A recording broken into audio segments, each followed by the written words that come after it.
Hello everybody, my name is Notepad Alan and I write games for fun. So what are we doing today? Well, today we're going to be obviously working on a game called Eclipse Judgment. When is our end? That make it a little bit more dramatic. This is the game we've been God, kind of a fuck.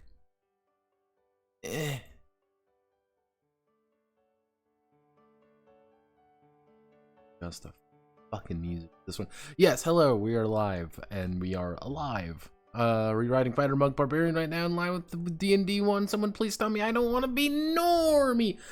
Yeah, one thing with D&D one, before we begin more formally, the people are up in arms about it. Seems our little discovery the other day, was not so little discovery. Apparently everybody and their mother found out about it, and has been losing their shit about it, so perhaps, for those who don't know,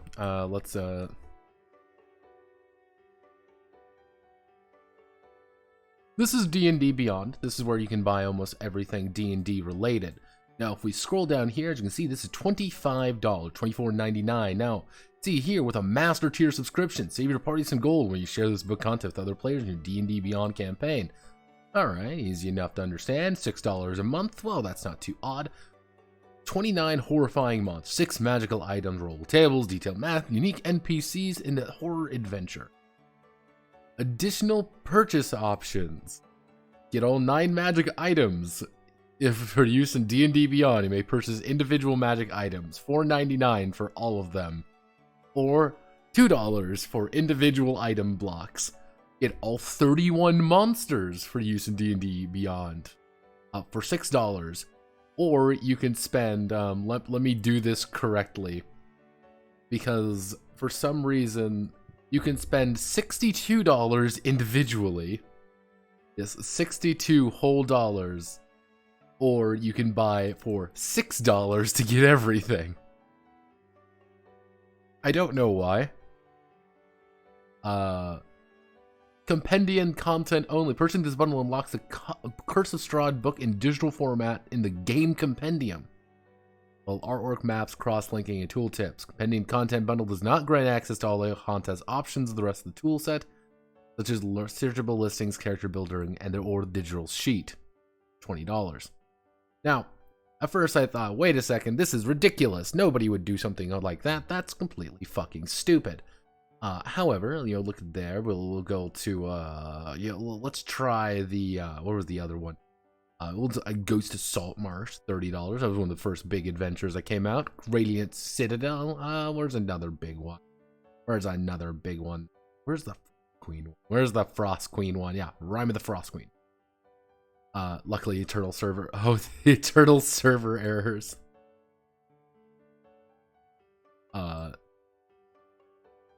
Yeah, here, let's just click on this one. Oh, I didn't want to buy it, I just want to click on it. So, Icewind Dale, Master Tier subscription, 1 to 12. Purchase all the individual items. Purchase all 80 monsters for a total of $160 of raw money, or just $8. You can buy $3.99 or spend $6 for the spells. Same thing. Let's go back. I rest assured I do not want to buy that. Let's join Radiant Citadel. Wow, everybody, you could buy Radiant Citadel things right here for if you want to unlock individual things in Radiant Citadel. Stormlord. You can buy individual magic items for $3, but 1, 2, 3, 4, 5, 6. All right, pretty simple to understand. I think you all are. Let's do details from the yawning portal. Okay, so you can kind of see there. So you just want to purchase individual ones. Okay.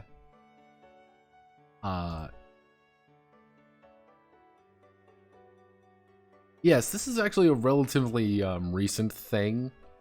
Let's see here. I didn't really notice this was a thing. I thought this was a meme. I discovered this through TG. Someone on TG was like, hey, I don't support microtransactions. And I'm like, haha, that's a funny Photoshop you did there. And then somebody actually linked it. Yeah, someone linked it. And here we are. Everything...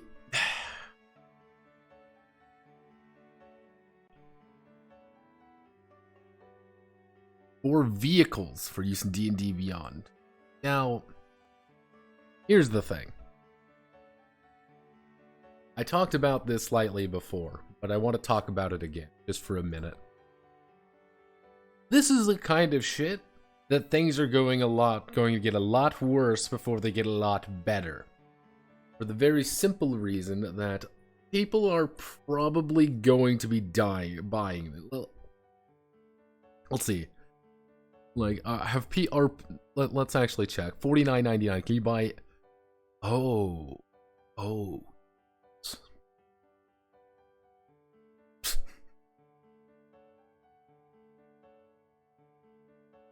Okay, did not know this. This is... Okay, so you can buy individual things in the Spelljammer book.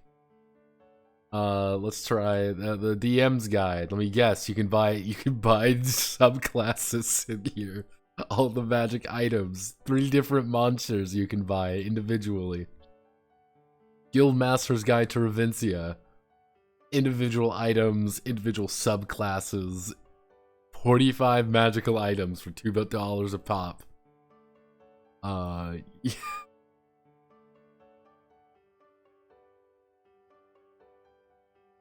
Let's see, did they butcher my... They did butcher my boy. They did butcher my boy Eberron. You could buy a feat. Yes, a feat for $1.99 individually. You can buy an aberrant dragon mark. Or sub-races. Can't forget the sub-races. Yes, you can buy individual sub-races if you want. Here's the thing. This is almost exactly D&D dice set. $5.99 includes 6 sets. God, they're even doing it. I was memeing about this. I didn't click. Mind you, I didn't click on it. Mind you, I didn't click on any of this. I just saw the adventures. That's all I clicked on because that's what something said. Oh, Jesus Christ. Yeah, here's the Elder Heart dice. Got it. It's...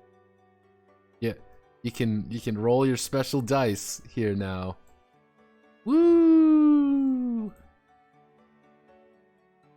Woo! Are you happy, everybody? You happy? Now, here's the thing. My prediction, this was my big prediction, was that if we go back to the meandering about 1D&D, we go back to that video a little bit, one of the big things I actually talked about in that particular video was the idea that this was a move for monetization. They wanted to monetize D&D more, because that's, out of the 2 things Wizards makes, D&D is not the money maker.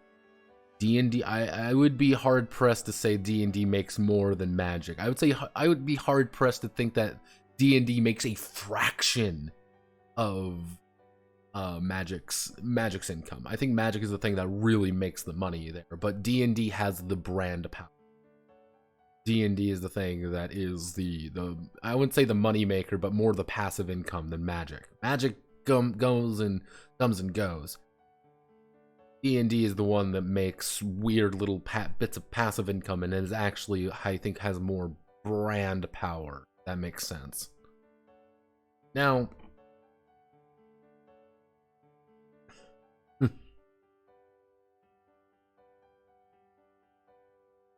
yeah, it's a monetization scheme. I don't think it was going to get like, here's loot boxes. Yeah, I'm not going to think you can like randomly open a fucking box or something and get a fucking thing, but yeah, it wouldn't.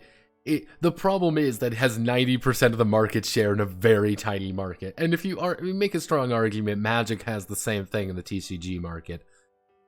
Everything follows Magic's line. You know, it's Magic, Yu-Gi-Oh, and I guess Pokemon, but Pokemon's a very different market. Pokemon's a lot more about collector. It's a lot more about the collectors rather than the game itself. Buy a monthly subscription plan and get access to the full D&D rule set. Well, that's the funny thing. You know, that's the really funny thing. It's not going to be that. No, let's see Dragonlance. Like right here, Dragonlance. No, okay, no, maybe not Dragonlance. Dragons of Stormwreck Isle. Like, oh wow, you can purchase individual monsters. You can do all this. It's so. If let me see. Here's the thing. This is the master tier subscriptions because you can do you want to do this, but if you're a game master, you want to get the master, and your subscription isn't going to give you the books. Fuck no. Your subscription here is going to enable you to use your books. Early access to tools, unlimited encounters, monthly subscriber perks. They want you to do this. They want you to buy into this. They want you to get the really nice character sheet. They want you to buy all these things. But the catch being, they want you, with all of those, to then buy the Spelljammer Adventures in Space book. Not the actual physical book. They want you to buy the VTT version, because they can control that. Which, no fucking way. I was joking about the subscription. No, that's the D&D Beyond subscription. Because you gotta remember, they bought D&D. This is owned by Wizards of the Coast. And it's impossible to really tell how much money this actually makes. Like, let's actually look at what's subscription benefit. Oh, wow.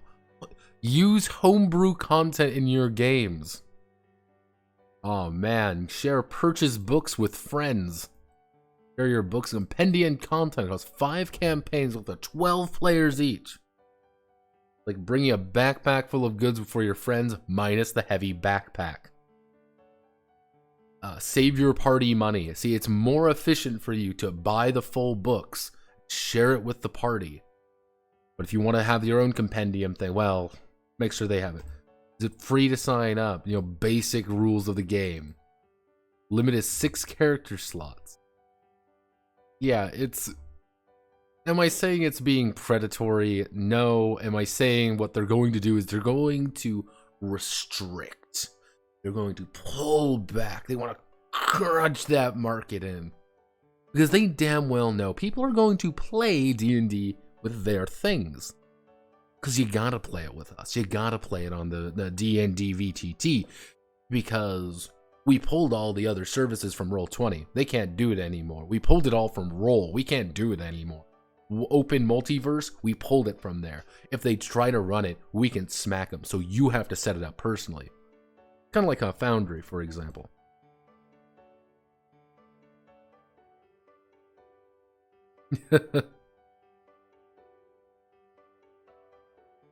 It's like Foundry, for example. If you just set up Foundry normally, it actually is somewhat, it's D&D effectively. That's one of the most basic ones in it. Wizards has the full right to actually pull that. It's like, oh, nope, you don't get to do that anymore. You have to play it here. Oh, you want to use your books? Well, we're not going to sell you PDFs anymore. Why would we sell you PDFs? No. We're going to sell you these things. We can sell to you piecemeal, because the problem here, this is if you know Vidya at all, there's actually a very simple idea. How do you fix a problem you've caused? Now, let's think about it like this. Oh no, I want to play. Let's say we're playing a fun game. Let's say we're playing Heroes of Generica. Cool, fun game. Now, to buy a hero, it costs 15,000 gold points or 500 premium currency. Well, obviously, we're going to give you the option. You know, if you want to buy a hero, which you obviously want to buy a hero in Heroes of Generica, I mean, that's the fun thing. You can either buy the 350 PC pack, you know, the premium currency pack for, you know, $4.99, or you buy the 550 PC pack for $6.99 special deluxe deal. That's $7 out of you. You got 50 more. They want to kind of nickel and dime you a little bit there. That's the entire idea. You buy larger to get more. Because you can buy individually, that's not efficient. You don't want to be inefficient, do you? You don't want to be inefficient. Come on. Who do you think you are? Don't be dumb. Don't be dumb.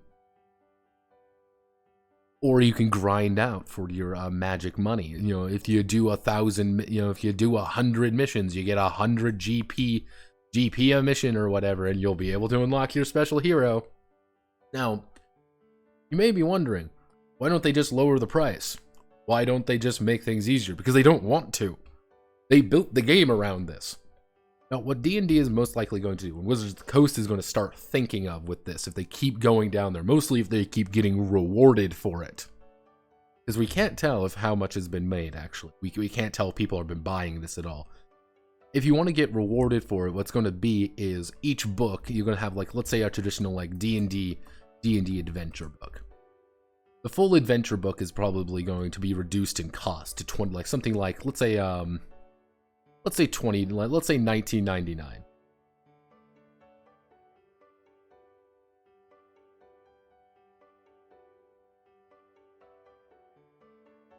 Yeah, it's great. Let's say the full book. Let's say the full book is $19.99. However, it has very few actual things in it. However, for $4.99, you get the monsters. For $5.99, you get the spells, and for let's say $10.99, you get the fucking subclasses. But oh, how can we forget? For $12.99, you have the option of getting all of the classes. You're just gonna buy the full book at that point because it's just cheaper. It's cheaper to buy all of that. And then you get the adventure. You don't even get the adventure if you buy everything else. But then they're going to start wanting to nickel and dime you. It's going to be, there's not just going to be one monster. There's going to be monster A, monster B, monster C, each of which are going to be $1.99, of course. These aren't just going to be spells. No, they're going to want to pump out more spells for $1.99 a pop. They're going to want to put more subclasses in there for $1.99 a pop. They're going to want to put more classes in there, obviously, for $4.99 a pop. Because that's what they want to do. Because you want to buy the adventure book. They want you to buy the main book. They want you to nickel and dime you. Because, hey, I'm running a new game. I don't want to buy the full book. I just want monster A, B, and C. Well, I'm okay if I'm just going to buy the monster pack. But I also want the spell, so I only want this spell. But if I don't have this spell, well, I can't do it. Because, like, my thinking is that they're going to actually, kill the PDF market, and everything is just going to be through here, and it's going to be through, like, weird web pages. Because the thing is, if they're, like, weird web pages, it's going to be a lot harder to actually, like, pirate it. That's, like, the big thing. PDFs are very simple.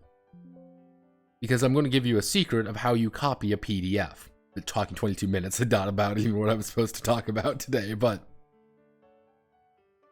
now here's the secret with with a PDF. Now, if I have a PDF, let's just say I have a PDF document. Now, if I hit Control C, and then hit Control V, congratulations. I've made a new PDF. I've made a new PDF and suddenly people now have access to it. However, if you have a web page, you can't do that. It suddenly becomes you have to process the page. Then distribute. But it's never going to look right because you're not going to get the little tooltips. You're not going to get the little abilities notes. You're not going to get, everything's going to break if you even attempt to do something like this. And it's going to look like ass. So you're just going to want to say, fuck it, I'm just going to buy the book. That's what they want. Or you're going to have to buy the physical book, which is going to be more expensive, mind you. You have to buy the physical book, then you have to scan the physical book,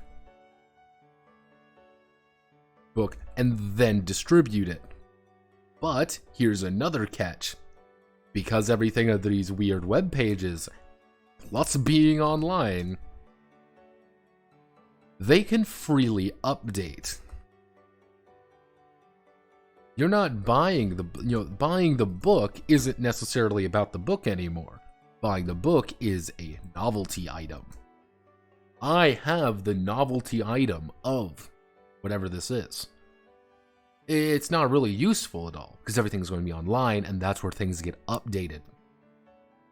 So if you might scan an entire book and in 2 months, suddenly that book is useless because they updated a third of it.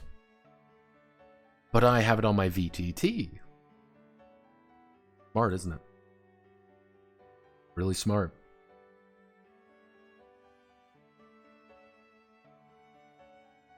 You show with Kiznito Extreme Nautic Edition. Well, here's the thing with Kiznite.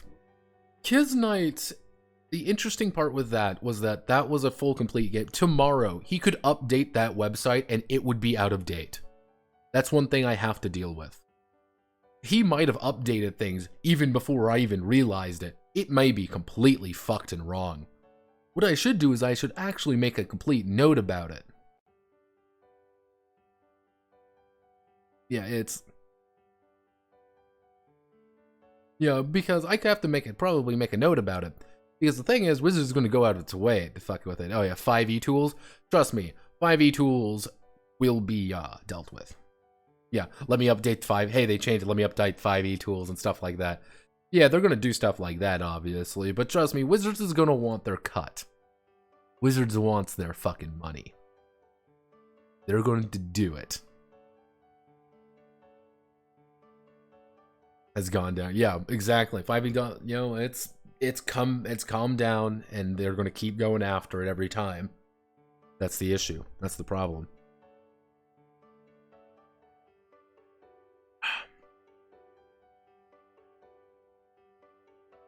Exactly. It's not going to be pretty. They need to wake up and realize piracy is the goddamn lifeblood of this hobby. I would like to say that you're wrong. It's not. People are good and kind and great, but at the end of the day, you're right. But I think this is not for those people. That's the secret.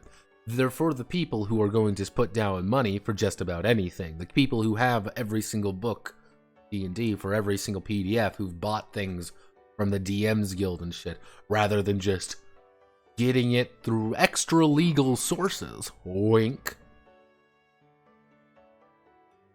Wink. Nothing wrong, wink, with this. Nothing is wrong here. You catch my drift? But yeah, that's the thing with D&D, fun fact, kids. Not the most fun or exciting thing in the world, but it's there and we have to deal with it. 2 years. 2 years. Until the convergence occurs and we get to survive. We'll all make it, right? Right.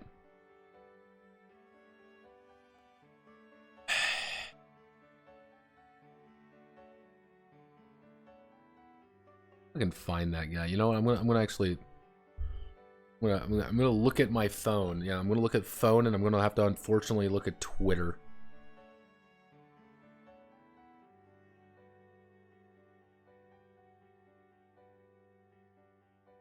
It's just push people to go back to piracy. Yeah, pretty much. It's gonna. People are gonna need to make a decision, and it's a mess. Doesn't seem to have it. I know there was one guy on the Twitter sphere who was making a very bold claim that this was a good thing that they were moving toward this, because option A, that they were going to move out of the sphere entirely into video games, which that's not happening, dude. That's not happening at all. D&D Wizards of the Coast already has video games. It has pretty much has a giant franchise engine dedicated to pumping out D&D Vidya. That's the entire point. It's a franchise. His second one was that people wholly reject it and they die, which they're like, well, that'll be weakening the industry. Being like, well, we need to have an industry in which each developer can survive. And be like, no, we don't. That's not good. Well, if D&D leaves the market, itch isn't gonna be anything. There's gonna be nothing in there. No one's gonna buy anything. I love you.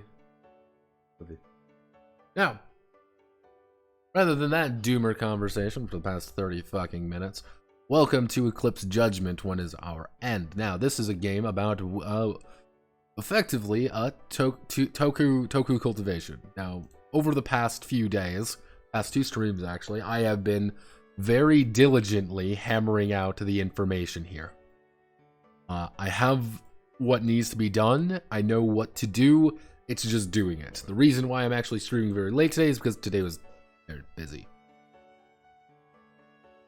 Wait, wouldn't D&D dying just make other games stronger? No. And I can explain this very simply. If you pull out all of the money in the horse business, in the horse racing business, everybody else is going to start pulling money out of the horse racing business. There's going to be no one left. D&D brings a shit ton of people in.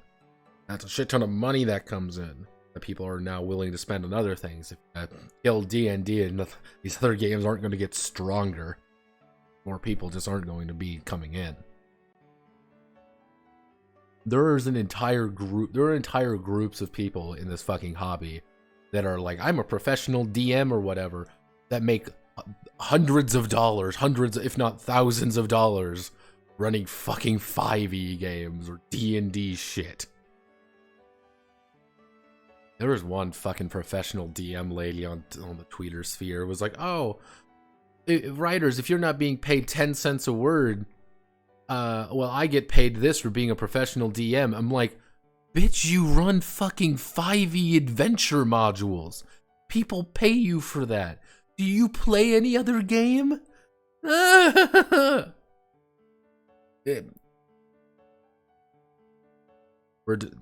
a divided hobby. We like to believe there's a tabletop community, but at the end of the day, there is not a tabletop gaming community. That's similar, again, that's similar to saying, like, there's the bread community or whatever. That's not how it, whoa, it's the video game community. What the fuck does the video game community mean? It means nothing. It's the same thing with tabletop, except it's a lot more divided and it's a lot less, shared experiences. Because there's people who've never played anything other than 5e. There are people who refuse to touch anything except weird little fucking indie games. There are people who only play a single game. There's people who play a new game every week. And most of these other games survive. If you really look at, like, the big games, if you look at things like the big games, you get things like fucking Pathfinder. Pathfinder, for fuck's sake, is less D&D. And everyone is like, well, Pathfinder is its own unique system. Fuck you, it's not. Pathfinder didn't become popular because it was a brand new, interesting, unique system. No, it became because it was using the D20 OGL, you dumbasses. Oh, and if you... like, oh, Call of Cthulhu. Call of Cthulhu's been around since the 80s. Almost as old as the industry itself. That's one of the most popular fucking games. There have been multiple franchises, multiple editions for these franchises that have risen and died before Call of Cthulhu's throne has even been challenged. The games that are popular have been popular for years, and they're going to continue to be popular unless there's a big fuck up somewhere. Tired. But yes, Eclipse Judgment. Now, for those interested, for the few people who are actually interested in kind of things, I made the title Allegra, as well as the subtitle font. I thought this looked pretty nice. You may be wondering, Notepad, Judgment is spelled wrong in one of these.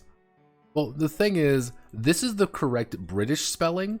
This is the correct British spelling. This is the correct American spelling. I've always spelt it with an E.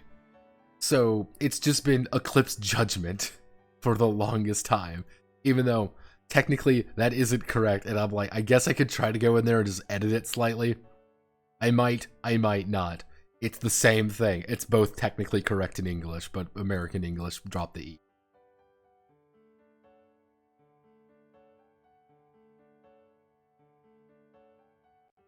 The British are incorrect. Now, for basic headings, I'm actually using a font called Form because I thought it looked pretty nice, as well as Lato as our body text. I try to keep things as like easy to kind of understand. As you can kind of see here, forming our core, playing the game. This was the basic one that I kind of did. I for commission projects, I like to go a little bit more in depth when it comes to like, hey, here's how to play the game or whatever. So pretty much transforming cultivators and their one-way quest to stop evil and avoid their own demise. Eclipse Judgment. I play 3 to 5 players taking the role of the Tokuzuya. Now, one of the weird things is that he clearly wants to invoke Tokatsu, or Tokusatsu, Tokatsu. Blech. Yeah, pretty much just special effects. Technically, what I should just be calling these guys the give me a second.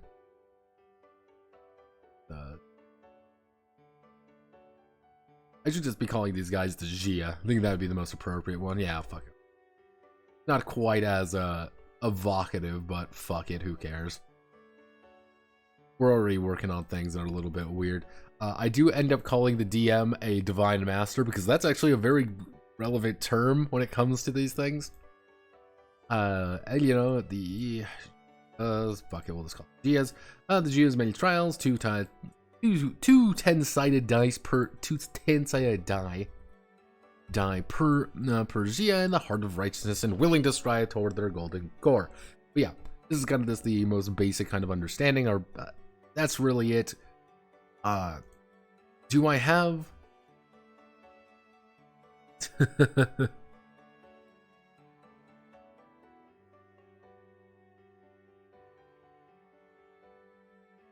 Do I really have a solid idea what we're going to be doing today, specifically? No, not really.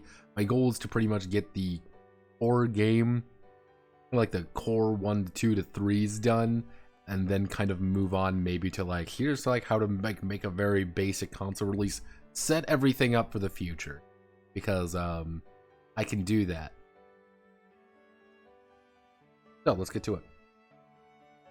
Also, because sometimes people like to know, I'm running this on B5 with 0.5 margins on everything, because I can. I like the smaller books. I think they look nicer. So yeah, bust out that 5-pointed elemental chart. Luckily, we don't have to worry about too far. This is going to be autism at its most raw. Technically, what I should do is put this up here is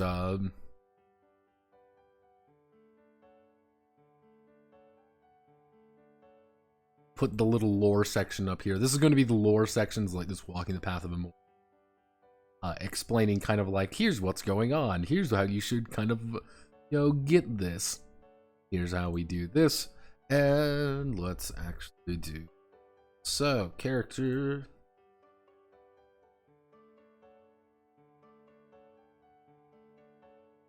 Let me see if I can remember at the metal beats wood. Because how do I it's water feeds the earth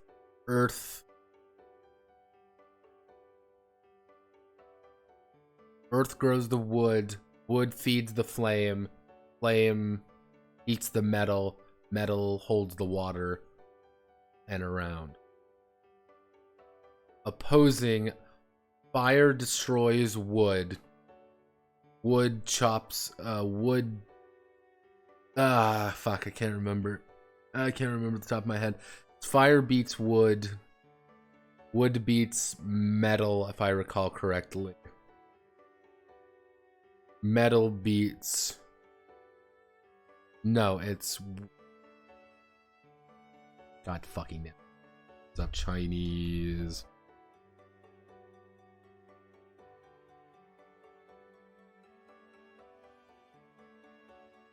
Metal beats wood, wood beats earth, earth beats water, water beats fire, fire beats metal. Because wood feeds fire, fire feeds the earth, earth creates the metal, metal holds the water, water feeds the wood. But wood Wood breaks the earth. Earth devours the water. Water puts out the flame. Fire puts down the metal. Fire heats the metal, and metal cuts the wood. There we go.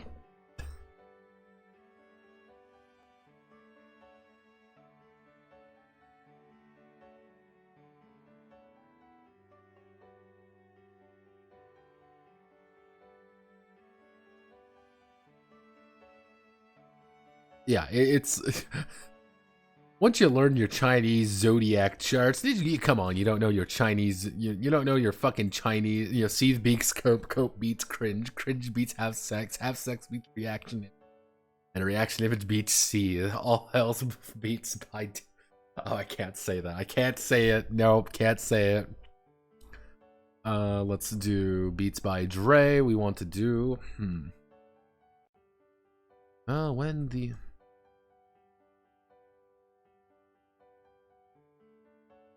during their adventure, during their adventures, the G 025. Nope, that's not it. 0255. Nope, that's not it. 0225. The Geo will need to encounter. The Geo will encounter struggles, problems, and will encounter struggles, problems, and other obstacles in their way. In pursuit of enlightenment and salvation. When an obstacle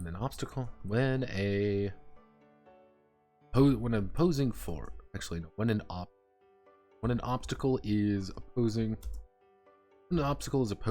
the Gia 05. I'm using alt codes, by the way. That's an let's see, when an obstacle is opposing the Gia.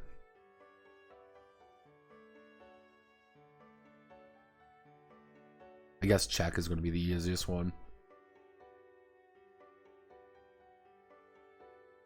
Obstacles opposing the Gia, they will need to make a check.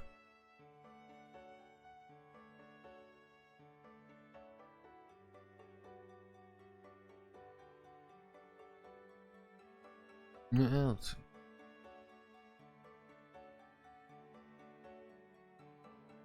Let's see. Treating one die as the tens place.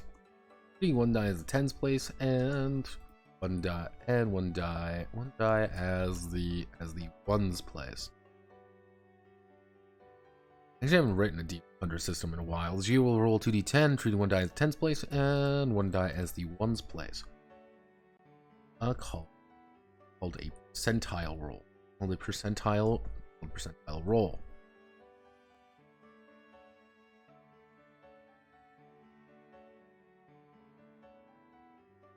I've ascended to the 13th celestial form, but my dickhead neighbor started cultivating 2 weeks before I did. Now his power levels beyond numbers can only be represented by hieroglyphs. That dick. Yeah, pretty much the way I'm going to be writing the lore, you could say, for this particular one, because Commissioner did give me a little bit of wiggle room how to handle it. Pretty much, it's people have been cultivating for years, but the Chinese were the only ones to write it down and figure it out how to do it more reliably. Because Chinese spirit magic do be that way. The problem is you're not cool enough, and the Celestial Bureaucracy kind of just needs bodies at this point. They are understaffed. So you've been all chosen to be forcefully you're forcefully being cultivated. Will you survive? Who knows? You may or may not. Yeah, that's pretty much the concept is you may or may not survive this cultivation process, but you've been planted by the seed of divine wisdom, and if you turn into a demigod, awesome. If you die, it happens. It's kind of what I want to be is like, yeah, the heavens are very, they don't really give a shit. Not necessarily that, it's just like they're kind of far above this. They just need somebody on the ground to start delivering to keep the economy going. Hence why, if you notice my golden aura myself, that's I literally have it as. If you look on Discord, you can actually see my name. That's literally just means immortal businessman notepad. That's all it says. Good old Chinese. And yes, I do want you to be able to encounter someone who's like, yeah, you know those devils, you know those demons you've been killing. Hey man, I need you to give me the fucking spirit stones, because if you fucking don't, I'm gonna be out of the business. So do your fucking job, Cultivator. Stop bitching about it. Stop bitching about being super powered and give me my fucking money. Let's see. Let's see, the general roll 2d10 treaty, 1 die in the 10th place and 1 die called a percentile roll. If this if their roll is higher than the target number, and they have succeeded. They have succeeded in their check and bypass the problem.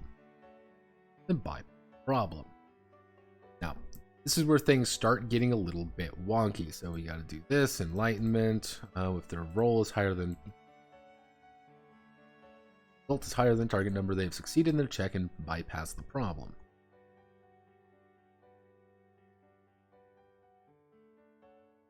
Insert tape. Have to do this because we do here.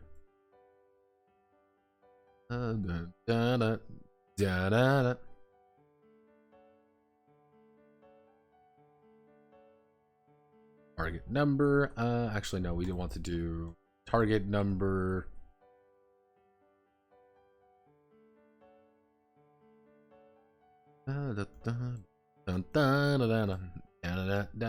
So, 50, we want to do 50.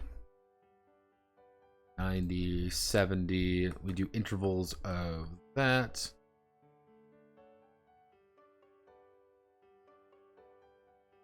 Yes, technically what the system is you take 1d100, you roll, and if you try to beat your target number. That's pretty much it. Not exactly the most complicated thing in the world. Doesn't need to be complicated. Let's see. Now there's probably going phone. Tell me what to tell me about dinner tonight.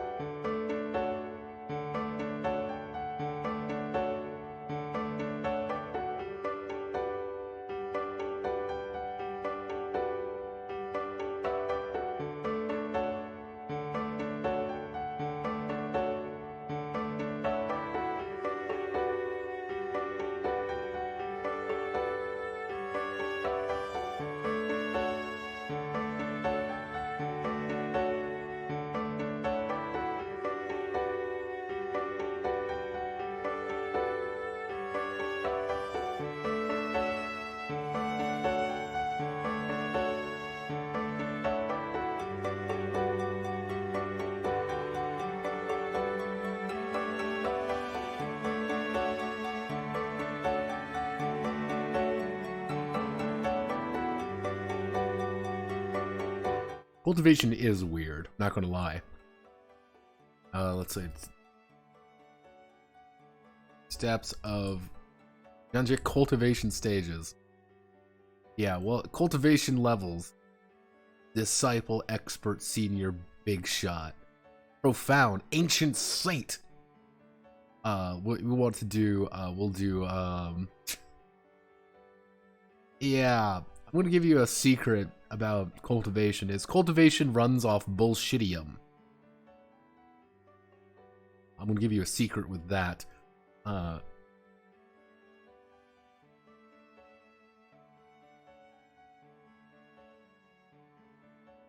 We do something like beyond mortal, saintly.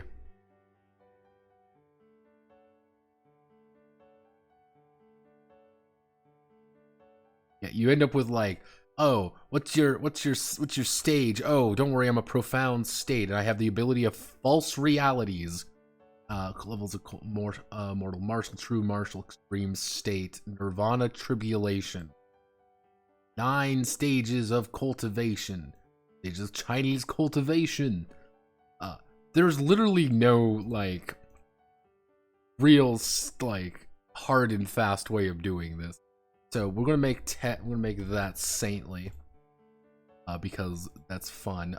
We want to make this simple. Actually, no, we make this simple.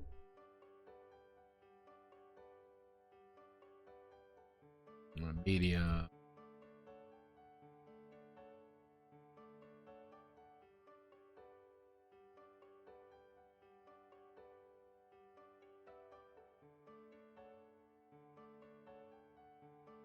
Actually, no.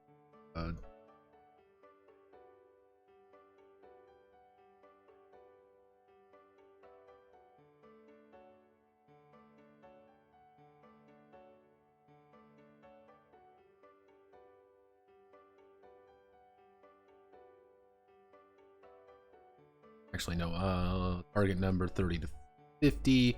We can do 60. Actually, no, we do.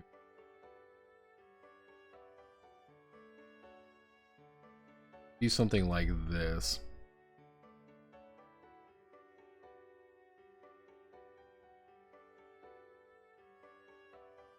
So it's kind of like if you 130 is kind of like the top of Saint. So you can say, okay, this is going to be difficulty. Difficulty, it's going to be medium difficulty. Let's say it's going to be 50. So I got about 50%. I roll. I scored a 86. So I would have succeeded. I have to roll over. And remember, it's over. Result is higher. I should actually, that result is higher. Higher than the target number. They succeed in their check and bypass the problem. Divine. So, how do I want to ward this? Okay.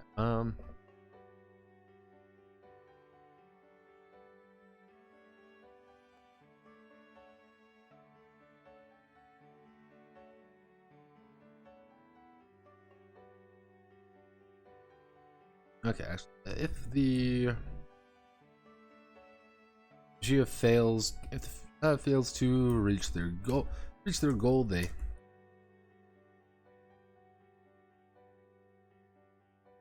they have suffered a setback or have been severely hindered. Or they have been hindered. They've been a setback, or they have been hindered in some way.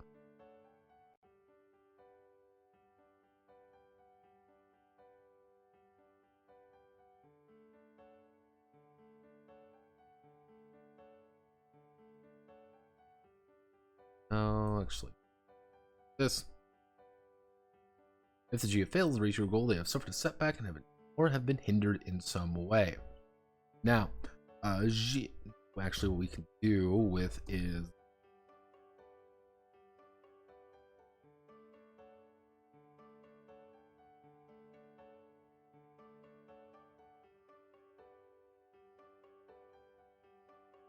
actually do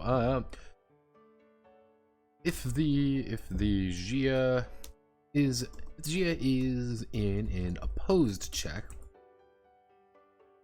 Actually,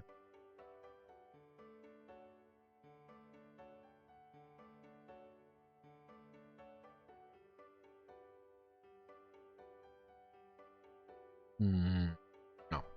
If the Gia is in an opposed, if the Gia is ever in opposition to another of equal caliber,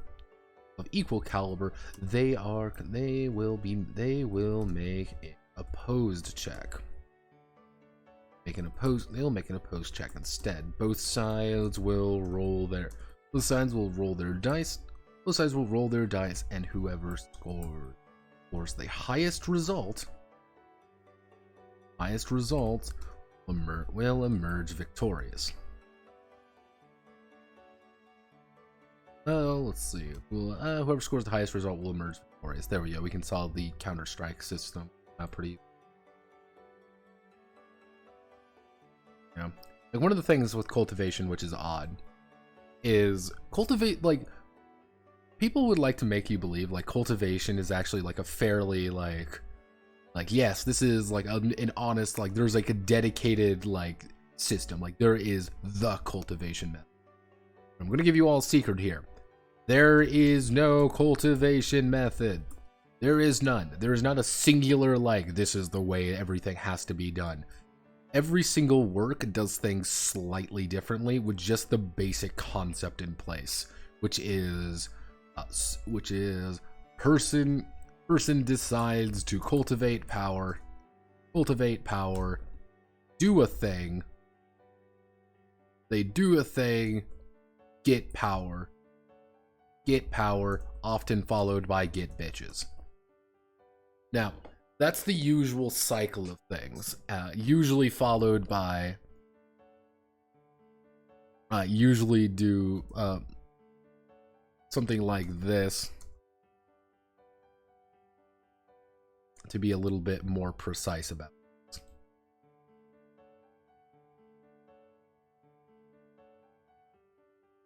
Just gotta... Yeah, so to cultivate power, do a thing, get power, get bitches, do a thing, rank up, get bitches, you know, do a thing, rank up. That's how it usually goes. So you always are constantly escalating. There is no, like you have to do these 4 very precise things, and every cultivation story follows that basic concept. No.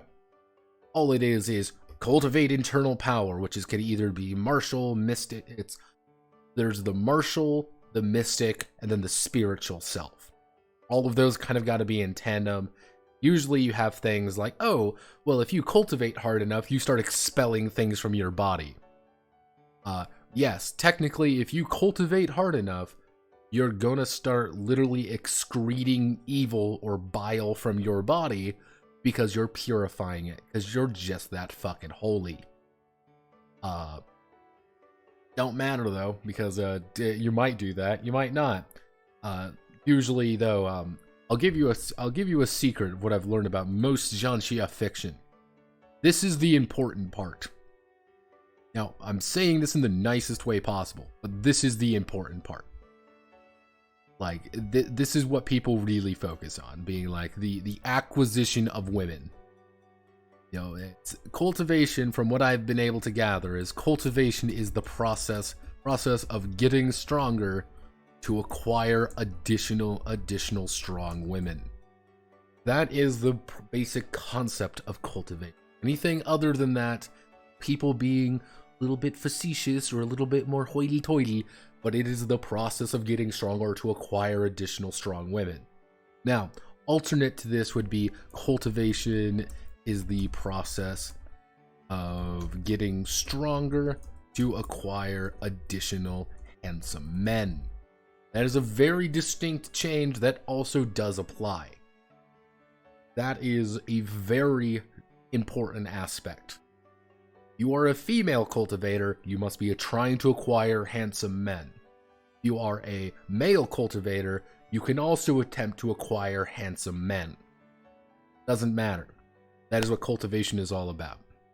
However, since we have to make this a little bit more PG-13, we can't use true cultivation. We have to do more along the lines of this method.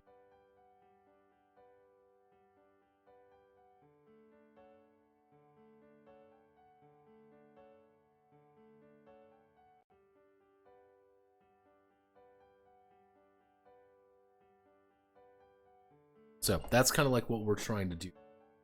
If you ever want to know more about cultivation, I don't fucking know. I'm winging it.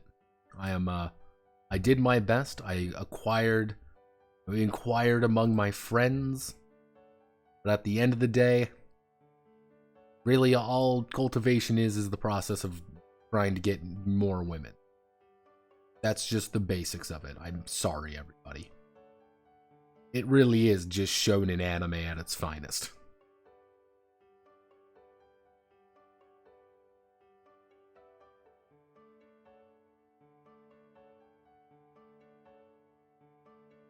So we've got our big things here. We'll emerge victorious.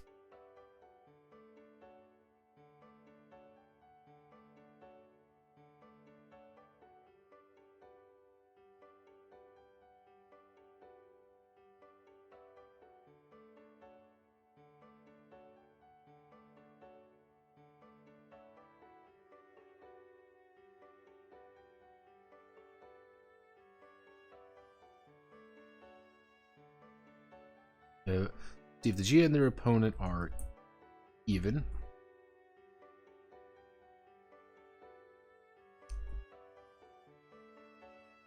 Then they will undergo a clash. Then they will undergo a clash.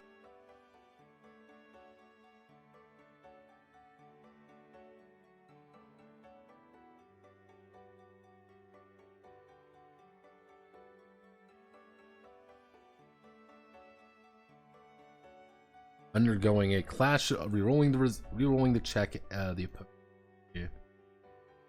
opposed check, and magnifying the results. Bigger is always better, there, folks. What we're going to do is Divine Favor, which we're going to talk about Dice Augment. Then we're going to try.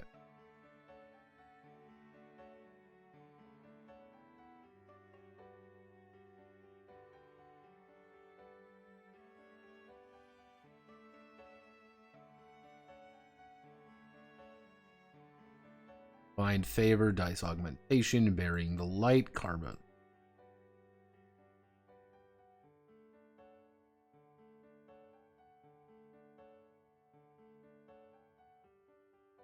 No.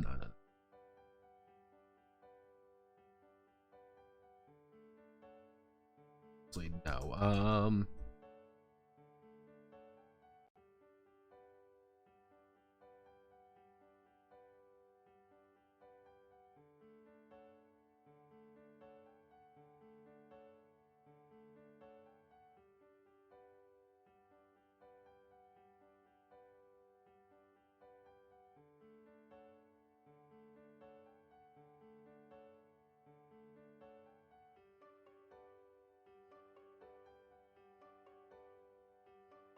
Mechanics would you put an OSR game to encourage as many directly adversarial interactions between the TM and players as possible? So, 1, keep track of equipment. What I mean by that is, do you have proper rations? Do you have proper arrows? Do you have equipment? Be anal about equipment. 2, be anal about time. Everything must be checked. Every minute on the hour. Very simple. If you really want to have more player, that is, give the players an expendable resource. A very valuable expendable resource. That just fucks with the DM's plans quite a bit. Oh, I throw rocks fall and now everyone dies. Sorry, GM, I have my magic point. Now, the best part about this is you have the magic point that does that, but, is the thing, but it is in the game itself, rather than the GM handing out. This isn't a meta currency, this is an in-game thing that you can acquire, and there are rules for it in the book to acquire such. That will start an immediate argument if the GM ever decides to say no. Immediate adversarial, so immediate adversaries. Hellishly, this hellish dungeon design, lots of insta-kill stuff, lots of instant kill. But again, you have the magic point to fuck over everything everything you throw at them. That is easier to get a hold of. Every time it's easier to get a hold of. Let's see, time management, very important. Let's see some other very basic things that you could probably. Item degradation would be one. That's just annoying on everybody would be miserable if you try that out. If you want to be a little bit of a dick about it, use a combination of Vancian and mana points for magic. Pretty much if you can still have spells, but if you don't have enough magic points, it doesn't matter. Just making wizards even more of a slogged nightmare to play. Clerics have a separate, entire different resource that is unique to them and them alone, but not magic points, but also not magic points. Fighters should have a shit ton of options, and I mean an absurd number of options that they get to do stuff with. But, it's the thing, the enemies also have those same options, so every single encounter is a fight to the death between the GM and the player getting mad at one another, of realizing, wait, you could do that? No, that's stupid. No, you could do that? That's stupid. You blocked this? You fucking stupid. immediate adversarial.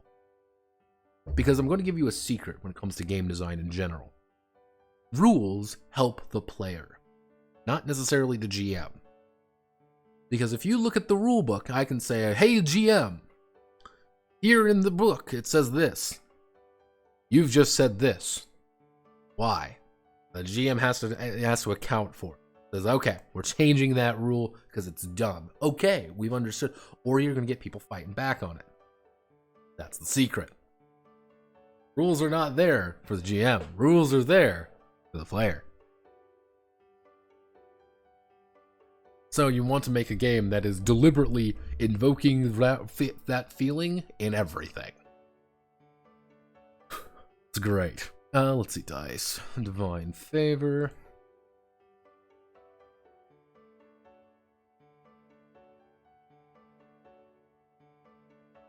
Actually,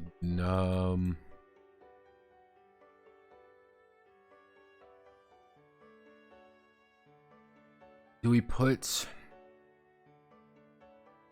Because karma is very important, because dice augmentation directly tie to karma, because, okay, since it directly ties to karma, we want to put that for Bearing the Light goes first.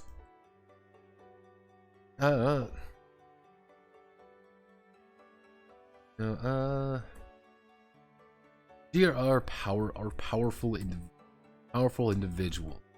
Their path may be. These are powerful individuals. Their path may be treacherous and filled with danger. But inside them boils a power unmatched by matched only by the immortals, old and the divines themselves.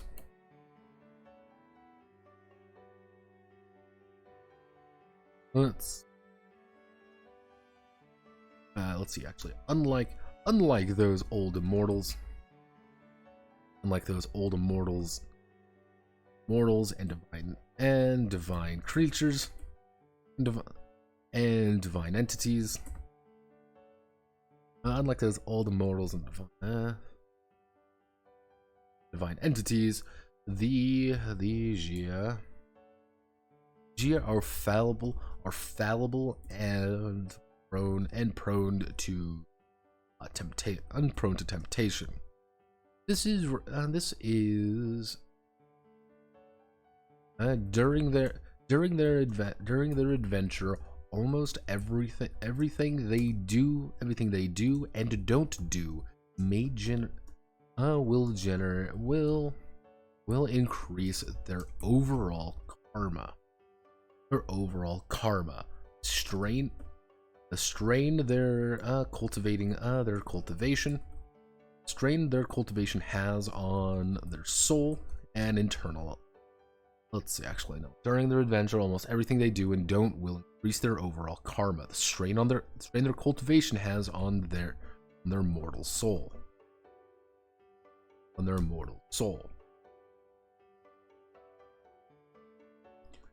Karma, the karma by itself. This strain is not actually. This may reflect. Actually, how do I want to do that? Actually, no. This strain is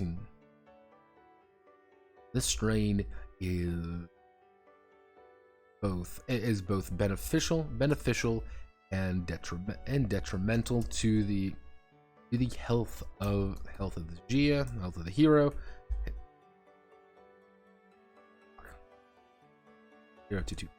Gia is both beneficial and detrimental to the health of the Gia and their future. Karma can be karma is processed by the soul and the internal alchemical works powering powering their soul. Karma is processed by the soul. Internal alchemical works powering their current cultivation. Processed by the soul and internal alchemical works powering their cultivation. Empowering both with repeated strain, with repeated use. Similar to how muscles tear and reform, placing the soul under the influence of karma. Placing the soul under the influence of karma allows the cultivator, allows the Jia to grow in strength.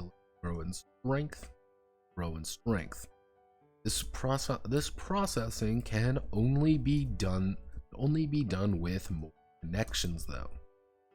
Only be done with more connections. Similar to how weights. This act of processing.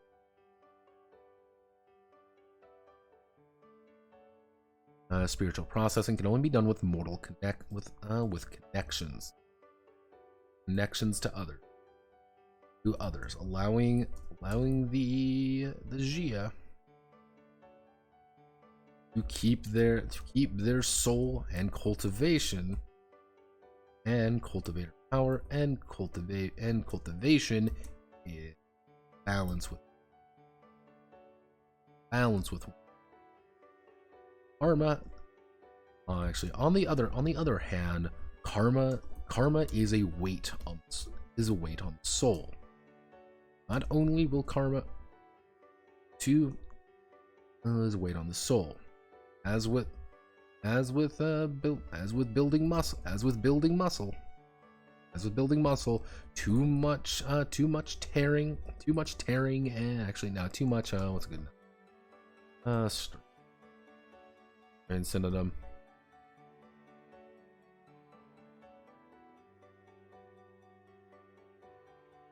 Actually, let's see. Too much stress will cause irreversible damage.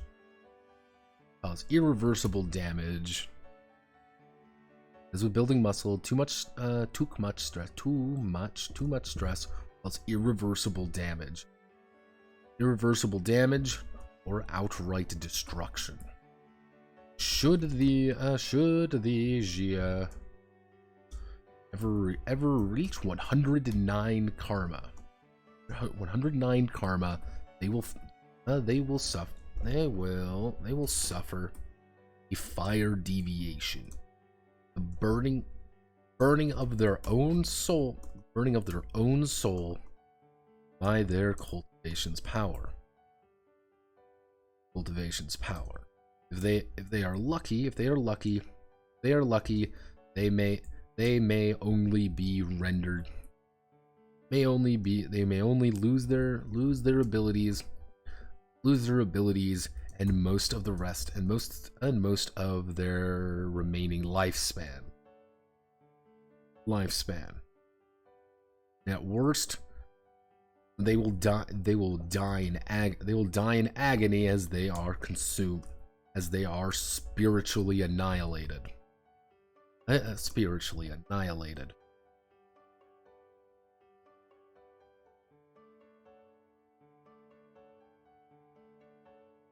108 is like the tipping point. That's kind of the idea. Like 108 is like, that's it. Like, you are at your maximum. So if you ever go to 109, you've tipped over.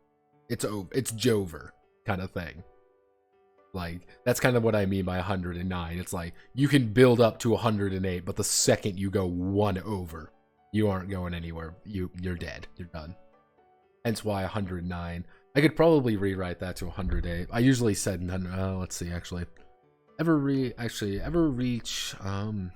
I actually I should say ever exceed 108 karma. I think that would be a better way of wording it. They will suffer a fire deviation of burning their own soul by their cultivation's power.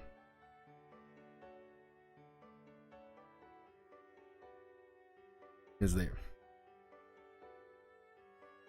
Let's see. On the other hand, karma's a way to.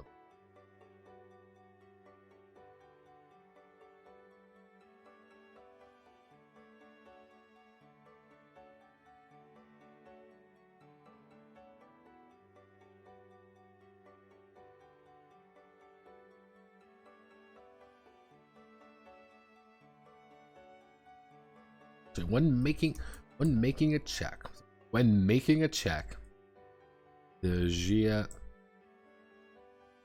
may willingly actually, no, we'll do a dice augmentation because that's what's going to be about. Like, we need to understand, like, you pretty much have a cap on things.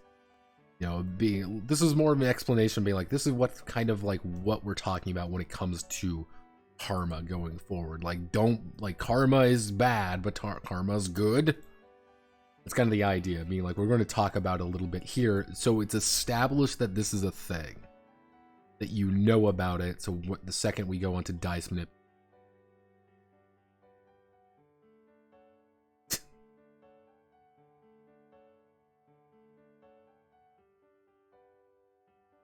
I think the best way to think about it, but that is somewhat accurate. Fucking making Python references in my cultivation.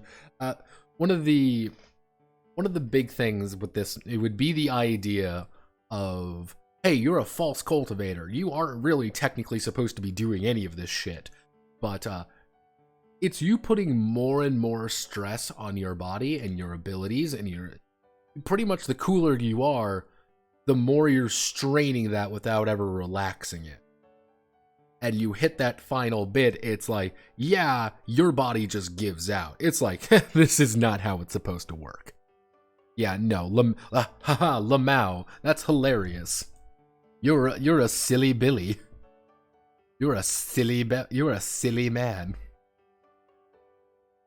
That's kind of the basic concept of it. It's like, yeah, you're gonna you will break before that cultivation does, because it's a false one. Like, you'll not have a good time. I might put in the other deviations of, like, yeah, things can go wrong, but it's more of the, you can willingly suffer a deviation, the other deviation types, for just a massive loss of karma. Pretty much out, like, kind of stopping you to getting a fire deviation, but something is very drastically changed about you that's maybe not the best. It's good to process. It's not good to just dump it. Dump it. You know, become a Bogdanov. Let's see. Divine favor, dice augmentation. The Gia have been granted power by the divines and their fortunes. Because of this, they have the ability to change their own fate, and those around them. When a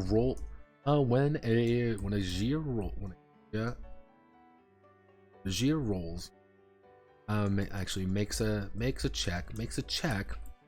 They may after reviewing the result. They may choose to swap the tens and ones position. Let's see. They may swap. Actually, so viewing them, they may choose to swap the tens and ones position of the dice. Dice in favor. Let's see. Swaps the tens and ones position of the dice. This increases their karma by 2. This increases their karma.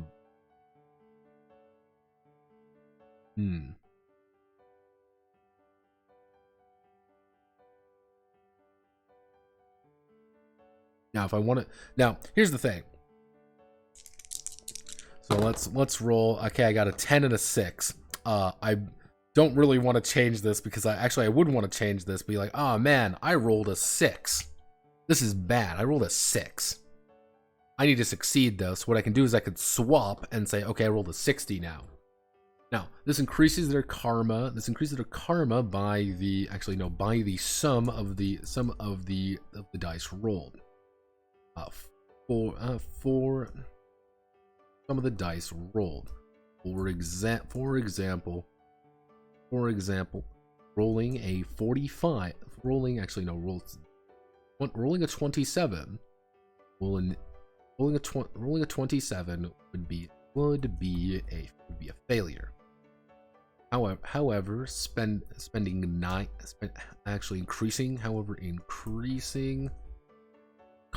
increasing their karma by 9 plus 7, 2 plus 7, they switch what the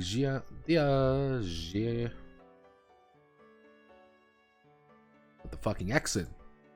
Jia increases.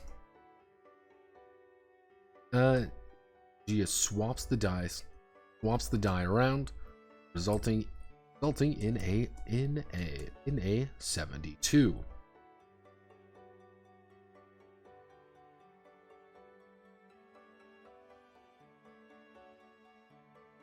Check reviewing the result. It may choose to swap the tens in one position of the swap the die around to result 72.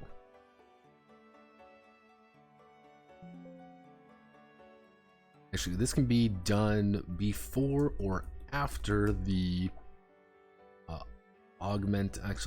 Changing. Let's see. This can be done before or after augmenting. Not augmenting. What's a good word for augmenting? God damn it.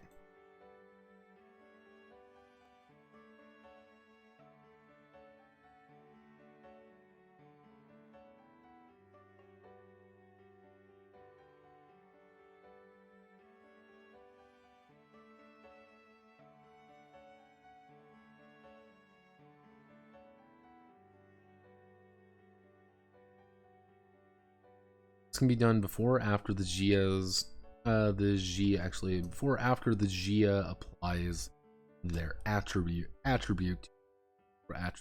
roll to the roll. Now what this means is, let's say for example I have a 2 in might. I want to make an attack. I'm making a 2 in my might. I roll. I scored a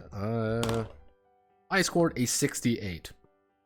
Okay, I want to roll a little bit higher. However, I'm looking at this and be like, I know what I can do. I have a great fucking plan. What I want to do, I need to hit a big number. I need to hit, let's say 70. I don't have enough. But if let's say I increase it by 2, I've rolled a 60. That's terrible. But 68, that's not going to work very well. However, let's pop this down to 70. We go from, since we have 2, we can decrease that 8 to a 7. Now, I have a 67. Oh no, but I'm going to swap my dice. I'm going to increase my karma by a grand total of 13. And now I've scored a 76, and I don't gain any more karma. You know, you hit something dead on. That's kind of the basic idea. You're allowed to augment and then go. So, this just swaps the dice around, resulting in 72. This can be done before or after the jump to the roll.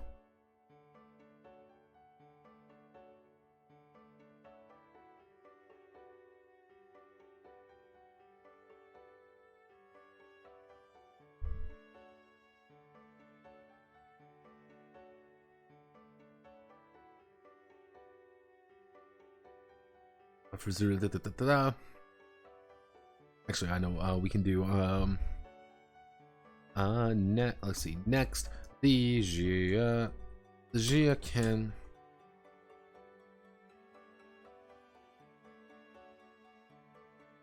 rolling any check of their choice. Any check.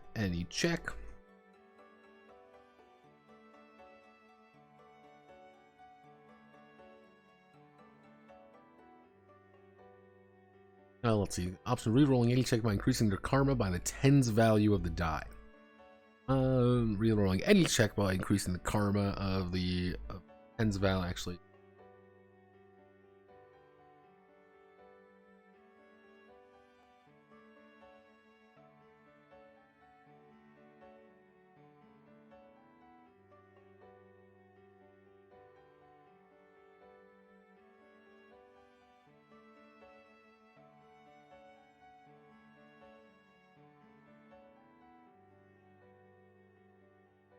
No. Next, the G has the option of rerolling any check by increasing their karma by.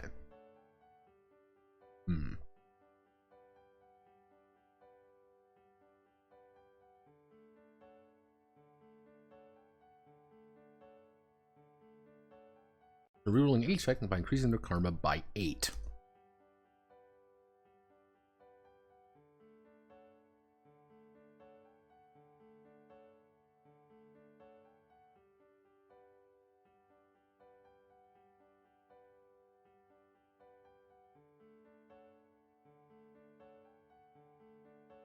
Let's see. Next, G has the option of rerolling any check by increasing their karma by 8. This has them pick up the dice and pick the dice back up and attempt to.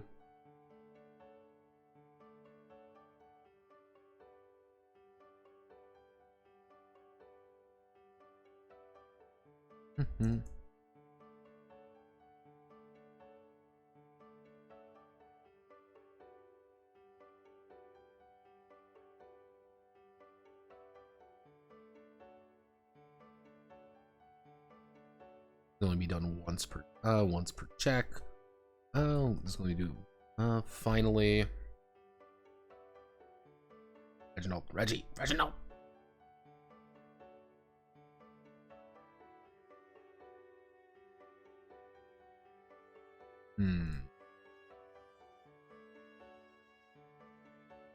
He's made a deliberate point of being like, I want dice augmentations. Thinking of like we augment the dice. Like, yeah, here's just some fun things that you can do because you are literally a divine superhero. Fuck it, why not? Actually, finally, the Gia will be.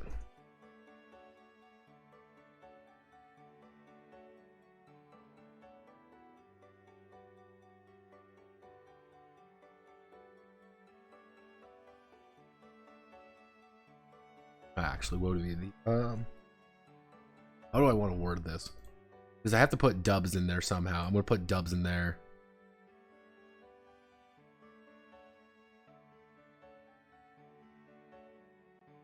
Actually. No, we're going to put how do I want to word this? Finally, the Gia has the option. Actually, when the Gia will this way. When the Gia rolls duplicates on their die. Rolls duplicates on their die. 11, 11, 44, 66, 80, etc.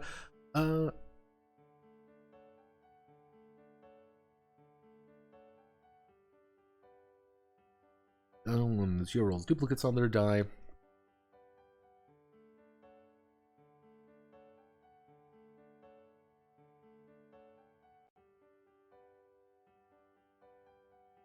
Duplicates on their die after augmentation. Actually, after augmenting them with their attributes. So it's kind of like the idea of being like, if you roll, let's say for example, I roll a 66 and I got a fucking we'll use something else. Let's say for example, I have a let's say I have a 4 in something. I can increase, let's say I've rolled a 24, I can increase it up to 44. That still counts as rolling dubs effectively. That's the idea. You can kind of deliberately manipulate that a little bit. They have the option of rolling their dice again and adding the two results together. And adding the two results together, this is referred to as exploding. This is referred to as exploding the die. Exploding the die. This is referred to as exploding the dice.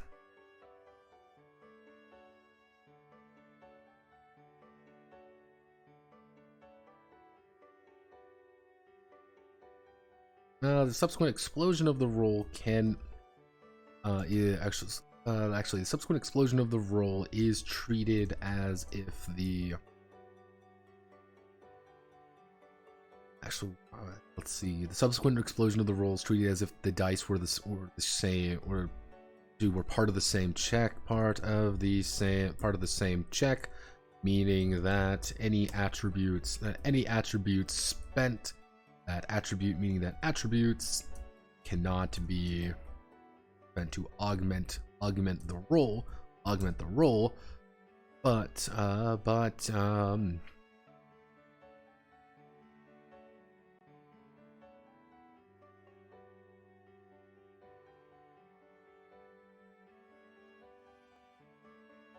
other dice manipulation techniques can be used. If swapping the dice,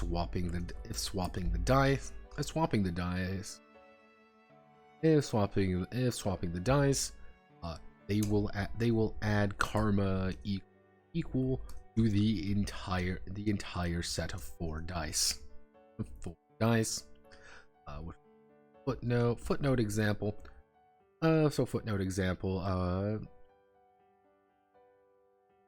The Gier rolls 44, and then rolls a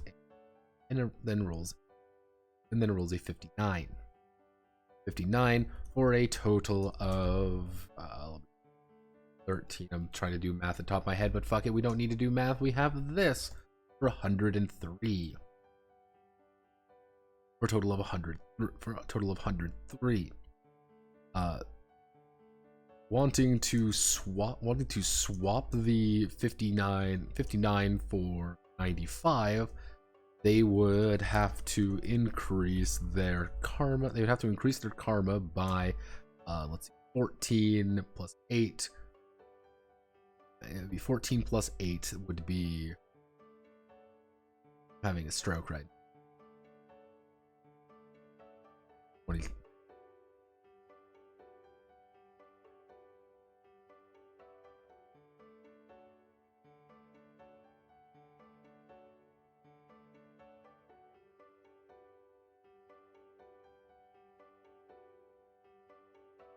So it's kind of like the idea of like, yeah, I know you've become, you can get super strong and you could very easily kind of hit some of those higher values. The problem being is going to be painful. Every step of the way, cost. Balancing act.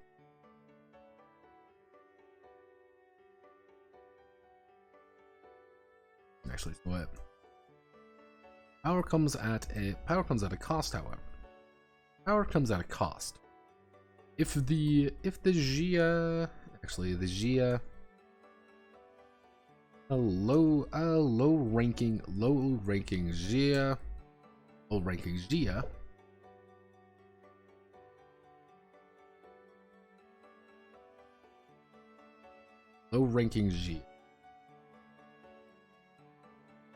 let's see, low ranking Gia after scoring 10 plus on their, if they low-ranking Zia, if they exceed their, or comes at a cost. Low-ranking Zia, if they exceed their target number by 10 plus, will gain 2. Actually, would be an unlucky. They Chinese numerology. Do.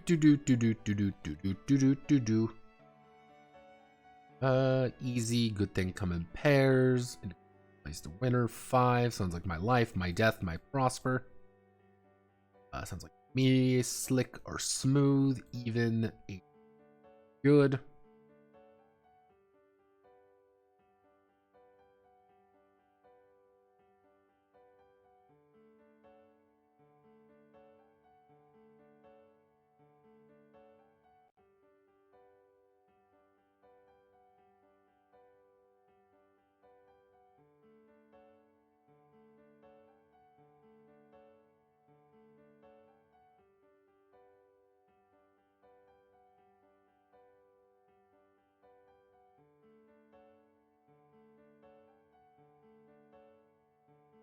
3.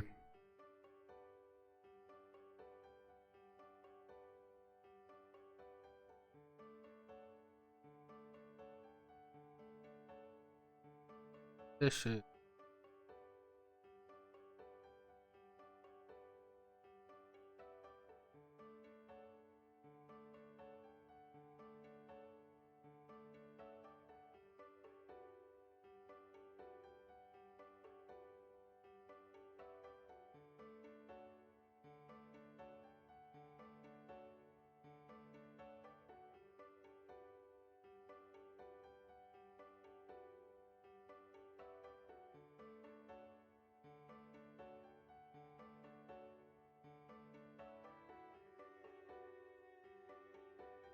use the idea. So if we use this, because this means to live to life, significant one, important stage of one's life, split to separate part ways is a bad number 2. So it's a good thing because you're getting karma. It's a bad thing because you're getting karma. So we can't. Welcome to Chinese numerology with Notepad. We'll gain 3 karma. Let's go. If they exceed if the Jia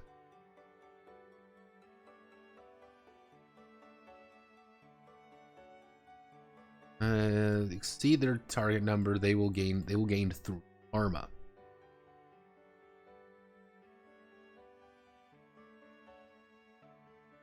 For example,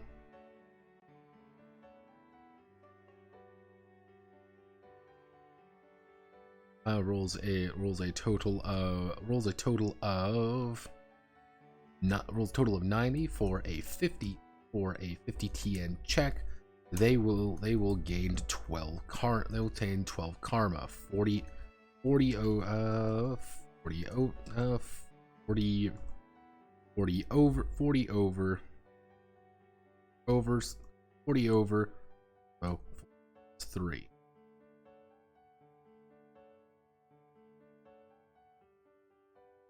So yeah, power comes out, exceed their TN by 10, they will gain 3 karma. For example, if the G total of 90 for a check.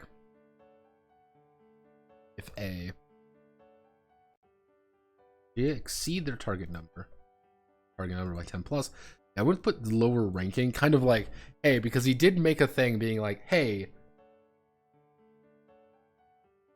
Randy, like, hey, can I have like an attunement or like a specialization? What I'm going to do is going to be like increasing that margin a lot higher the more you rank up. At first it's going to be 10, then it's going to be like 15, 20, 25, 30. At a certain point, you're not really going to be worrying about it unless it's like excessively massive. But you're able to get those excessively massive numbers at that point because it's going to be like, oh yeah, here, give me 1 second. Yeah, no, sorry. I rolled just a 50 here. Let me augment it up by 5 so I get 100 on my 50 on basic check, just because I want to exceed as hard as possible. Probably, I might switch this around a little bit to kind of give it. There's going to be an image right there, actually, because we have that subhuman self. Let's finish this section. I wonder if he'll catch my very subtle reference. Let's see.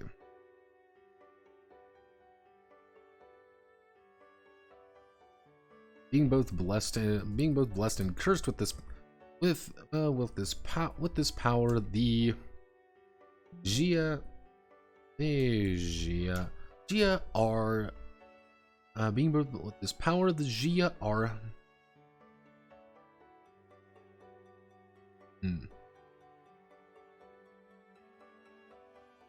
being both blessed and cursed with this alchemical engine, the Jia are powerful individuals. Difficult, even at their even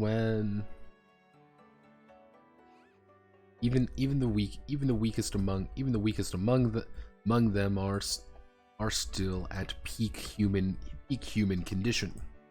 Are at peak human condition and ability. Peak human condition and ability, allowing them to let's see, even the weakest among them are still at peak human condition and ability. Being a powerful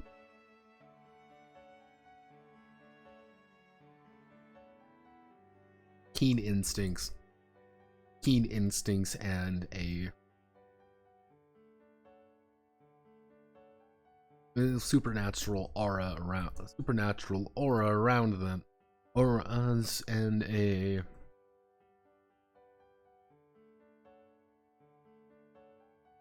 how do I want to word this? Being both blessed and cursed with this alchemical engine, the Gia are powerful. When Gia are assumed now. Let me 0225. Gia are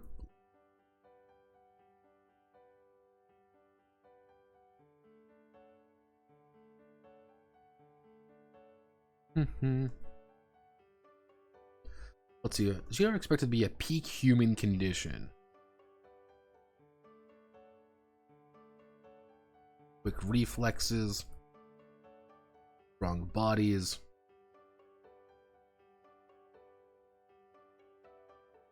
How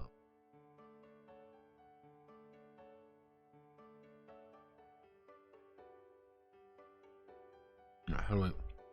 I mean, quick reflexes, strong bodies.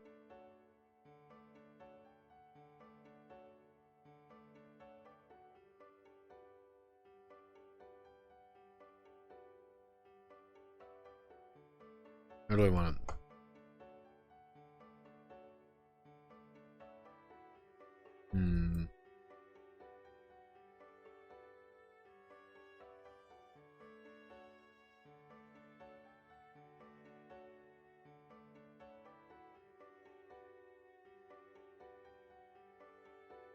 Let's see. Quick reflexes, strong bodies, insightful cunning, and other works that make them human but better. Human but better. When making the making checks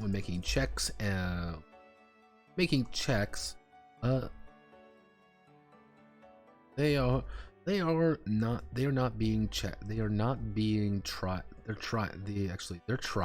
Making checks. Their trials are not at a human scale. Rather they are at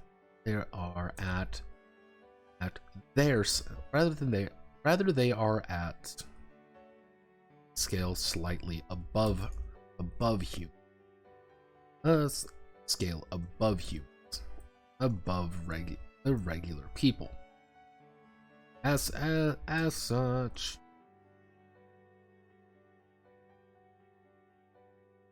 How do I want to word this? This is the assumed competence section, by the way.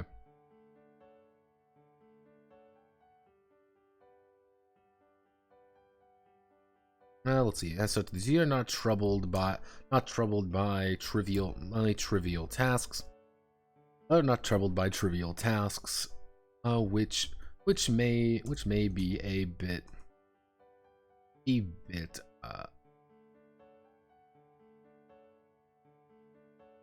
which may be a bit challenging to others. Actually climbing a fence.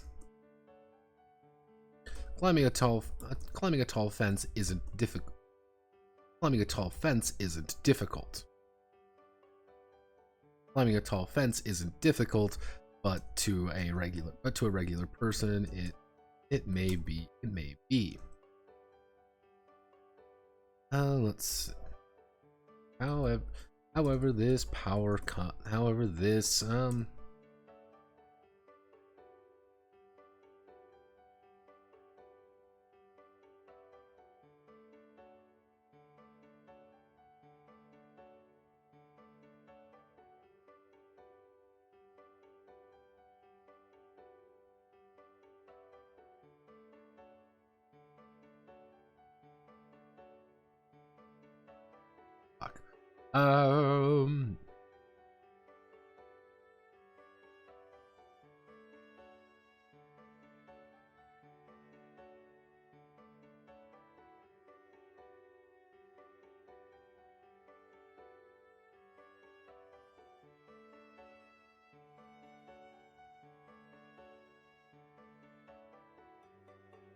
However, this intensity is actually this intensity is rarely easy to. However, this intensity is rarely easy to.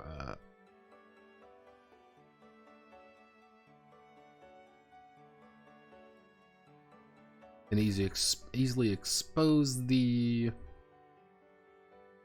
Let's say this intensity can easily expose the G if they are not careful. They are not careful.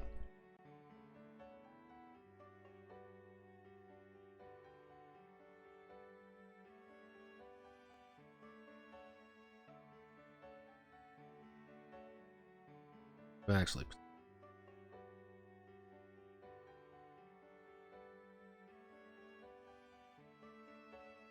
let's see. However, this intensity can be exposed to you if they are not careful, meaning that most take on identities, protect their loved ones as well as themselves. The best way to kind of think about this is Spider-Man and the Sam Raimi movies. It sounds stupid, but it's the idea of like, yeah, one day you are this stupid kid, the next day you have like these impossible reflexes, are just way like stronger. You react to things faster. You're able to do things quicker. It's like, yeah, you're a little bit weird. And you know, people are like kind of genuinely like, oh, well, a few days ago you were dying of illness and now you're fine. Weird. Now, this is more of the like, they are assumed to be competent, even if like, yeah, you work as a convenience store clerk, but you could do that pretty easy. Like, people take on identities, so like you have things to actually work with. You're not perfect. Actually, no, I know how to word this. Actually, being powerful rarely means being perfect.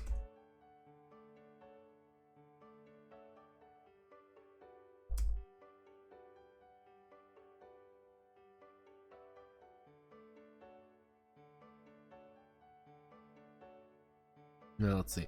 While they are assumed to be able to succeed in most regular physical activities, physical activities.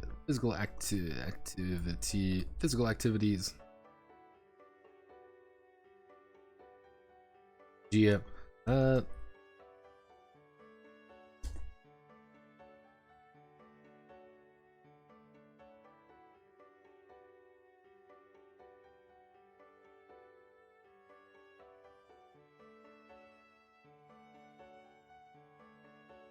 Let's see, cultivating inner strength.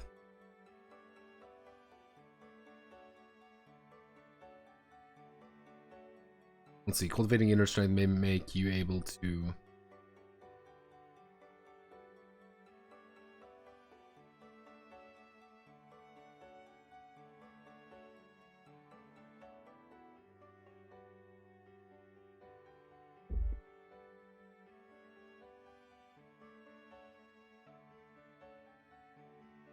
cultivating inner strength may make you able to react in an instant to a threat.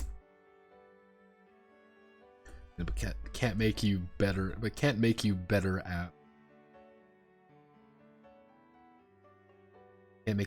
trying to impress that girl you like. Actually, no. May make them able to react in an instant. Cultivating inner strength may make them able to react in an instant to a threat.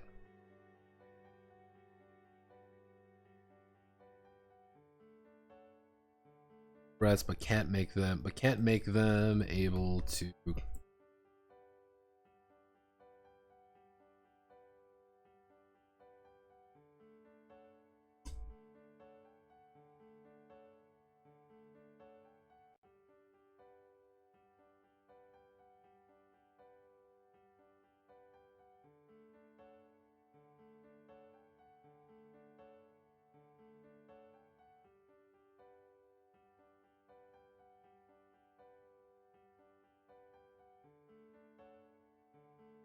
So you may be super powerful, but you're still very human. That's kind of what the section. I might rewrite this section more than anything. So Didn't feel like we did that much today, but I started a bit late, and what I have to do now is I need to write the Kisnight. I need to actually write the Kisnight script. Let's see. 1,200 words. That's not great, but yeah, no. Pretty much my goal for Friday is we're gonna start on character creation on Friday. Probably going to go over this. I'm probably going to rewrite this section. I know what I want to say, but it's like, how do I say this correctly? But I think this works pretty well. I think it has a lot of little options for the characters to really get like, yeah, here's how you can increase karma. Here's how you kind of explain how karma works. And I think this works pretty well. Probably going to add in a thing here. I might change the target numbers a bit. I might change that around to give someone like maybe some better ideas on how to make this work. It's kind of a lot of hemming and hawing. Kisnight script writing screen. Well, no, that would give away the video, so I can't do that. But yeah, thank you all for watching. My name is Notepad Ion. I will see you all on Friday. Yes, we'll see you all on Friday. There is a chance I might do a stream tomorrow just to check something out, so keep that in mind. I'm going to head out because my stream is dying. Goodbye, everybody. Blah.